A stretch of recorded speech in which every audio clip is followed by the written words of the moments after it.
How come every time I see Batman and Wonder Woman flirt with each other, the episode gets crazy? This time, there is a time travel bandit, former physicist, collecting historic treasures throughout the timeline. And when he's caught trying to steal Batman's utility belt, they chase him in hot pursuit through the time stream into the past. But wait until you hear what happens next, because this is where it gets absolutely insane. They are immediately ganked by the local banditos, asking the Justice League to pay the toll. Now, what do you think the Justice League does when some random bandits try to shake them down? The Justice League immediately doesn't take that type of shit because they're the Justice League and open a can of whoop-ass on them. They soon discovered the Time Bandit was locked up in jail for over 6 months, but here's the twist that changes everything. When the Time Bandit calls out to Wonder Woman, they learn that he was jacked by the head bandit honcho when he arrived, and he was put in prison.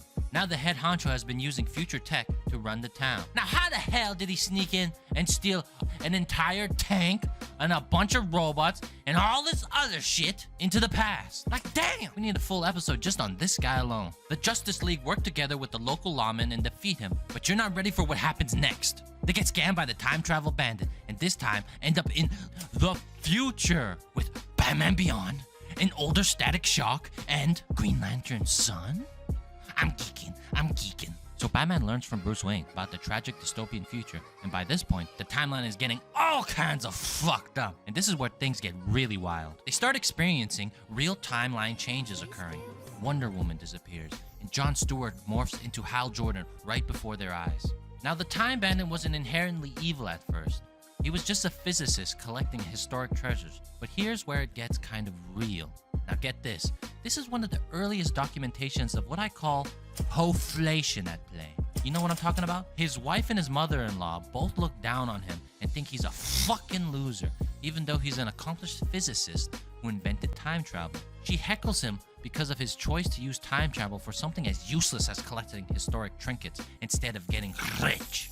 But by the time we get into the future, he lets the words of his wife and mother-in-law influence who he really is and became an evil tyrant in control of the whole city in attempts to fulfill his nagging wife's expectation to be a high-status male.